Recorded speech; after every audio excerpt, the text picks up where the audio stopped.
बात करते हैं जमात के सेक्रेटरी जनरल सलमान अकरम राजा साहब से। राजा साहब, बहुत बहुत शुक्रिया साथ देने का। कामरान मुर्तजा आईनी अदालत की बजाय आईनी बेंच की हामी भर रहे हैं, आप लोग भी यही कर रहे हैं, लेकिन पीपल्स पार्टी समझती है कि आईनी बेंच से मसाइल हल नहीं होंगे। आप और कामरान मुर्तजा का मौकफ तो एक है, लेकिन ये मसला ये सर, हुकूमत आईनी अदालत बनाना चाहती है, और अभी भी जो मेरे कुछ सीनियर लोगों से बात हुई है, वेल इन्फॉर्म पीपल से, दे से कि हम अभी भी कॉन्स्टिट्यूशनल फेडरल कोर्ट के हक में ही हैं। That's what we are pushing forward. देखिए, वो इसलिए बनाना चाहते हैं, आज मैं फिर अर्ज कर दूं, एचआरसीपी का 3 घंटे पर मुश्तमिल ये एक सेशन रहा। नैयर बुखारी साहब वहाँ थे, फरतुल्लाह बाबर साहब वहाँ थे।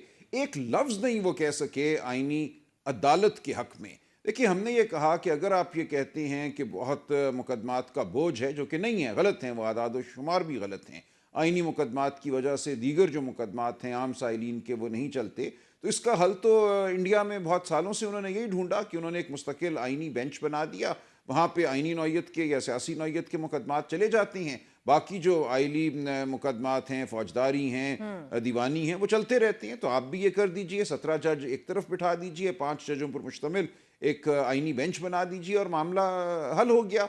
उस बेंच में आप कहते हैं हर सूबे की नुमाइंदगी हो, तो ये भी आप कर सकते हैं। क्या ज़रूरत है एक नई अदालत बनाने की? उसका कोई जवाब किसी के पास नहीं है, ना बैरिस्टर अकील के पास है, ना फरतुल्लाह बाबर साहब के पास है, ना नैयर बुखारी साहब के पास है। बात सिर्फ यही समझ में आती है कि ये चंद जजों को जो इस वक्त सुप्रीम कोर्ट के हैं, मंसूर अली शाह साहब और दीगर, उनको साइडलाइन करना चाहते हैं। ये नहीं चाहते कि मंसूर अली शाह साहब चीफ जस्टिस बने और उनके साथ जो दीगर सीनियर जज साहिबान हैं वो इस आईनी बेंच का हिस्सा बन जाएं। ये मंजूर नज़र जजों को बिठाना चाहते हैं, क्योंकि राजा साहब वो तजवीज़ ये अभी है भी कि वज़ीर क्लेम कर आज़म रहे हैं। मुकर्रर राना करेंगे। सनाउल्लाह साहब ने आज भी ये दावा किया हमारे नंबर पूरे हैं। आपको भी बला का एतमाद है कि मौलाना साहब तो उनके साथ नहीं जा चलो रहे। ठीक है, देखें, सर मुझे कुछ आप सवाल पूछने दें सर। देखिए, सर नंबर अगर उनके कल को, पूरे। सर आपको पता है कि स्पीकर जी, ने फिर खत लिख दिया इलेक्शन कमीशन को, कल को अगर इलेक्शन कमीशन नोटिफाई कर देता है स्पीकर के इस खत के ऊपर बाकी रिजर्व सीट्स के बंदे भी आप लोगों के ही इनको और ठक करके स्पीकर एयाज सादिक उनका हल्फ भी उठवा लेते हैं, then they are good to go. बाद में चैलेंज करते रहिएगा सर। ऐसा ही है। देखिए, ये जो 63-1 का फैसला आया, इस फैसला कुछ भी हो सकता है, फैसला बहुत अच्छा हो, दुरुस्त हो, पिछला फैसला हो सकता है गलत हो, लेकिन इसकी जो टाइमिंग है, ये सब कुछ एक तवातुर से किया गया। 27 माह वो रिव्यू नहीं सुना गया, फायज ईसा साहब के भी 12 माह गुजर गए। इसको लगाया उस वक्त गया जब इसकी ज़रूरत नज़र आई कि इसके ज़रिए अब लोगों को तोड़ने का रास्ता जो है वो खोलो। ये बिल्कुल वाज़ेह बात है, वरना ये 3 महीने पहले भी हो सकता था, ये 2 महीने बाद भी हो सकता था। इसी तरह ये जो मखसूस नशस्तों का मामला है, उसके लिए भी राह हमवार की गई।